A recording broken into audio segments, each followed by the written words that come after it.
In this video, we will discuss all about weight and weight loss. And this is a big topic. So to break it down, here's what you're gonna get today. First, we're gonna go over who needs to be thinking about weight and weight loss. Then we're gonna cover why our bodies gain or lose weight and what it means for you. We'll talk about how our body accumulates fat and how our body loses fat. And understanding some of the basics of body science and metabolism ultimately is going to help you understand how to think about your diet and your health, help you understand whether you want to gain or lose weight, and ultimately help you achieve your health goals. Then finally, we're going to cover when is the right time to engage in weight loss and weight management. And finally, we're going to cover my favorite part of all, what you need to do to start engaging in a healthy weight loss approach and one that lasts a long time. Hey there, I'm Dr. Anna. I'm a medical doctor. I was trained in Italy, and I'm here to bring you the information you need to master your health. Okay, so let's start. Who is this video for? If you're an adult who struggles with your weight, this video is for you.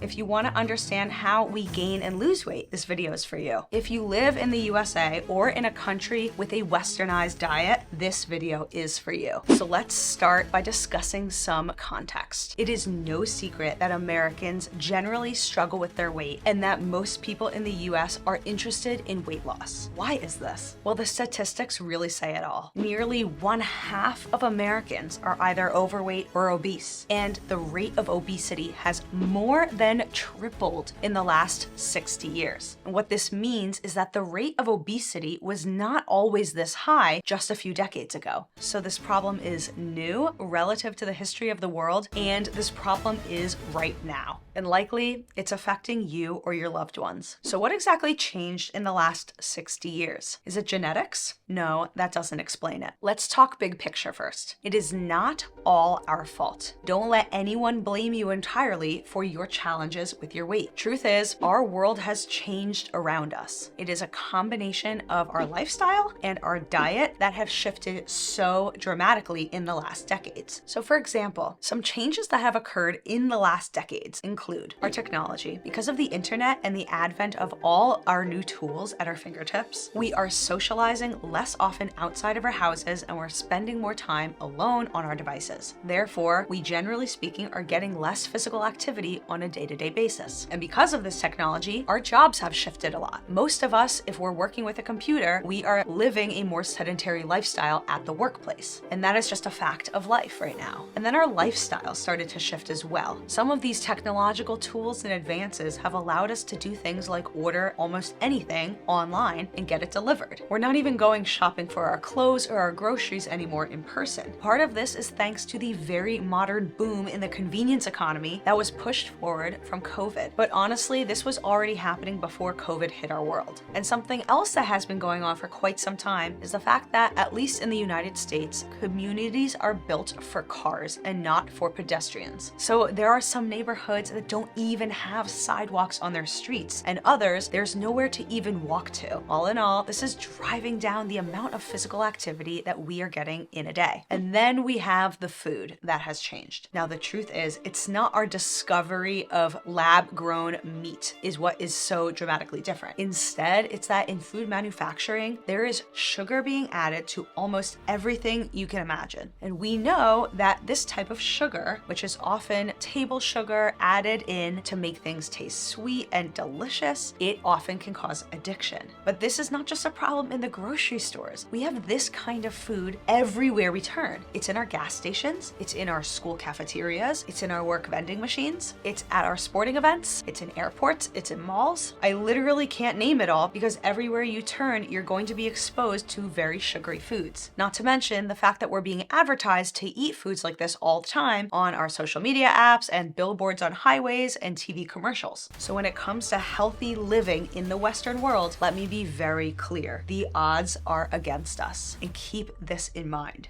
But in order to understand how we can solve this problem in the long term, it is fundamental that we first understand, why does weight gain or weight loss in the body even happen? What does this mean for us? Check out part 2 here, and I'll see you over there.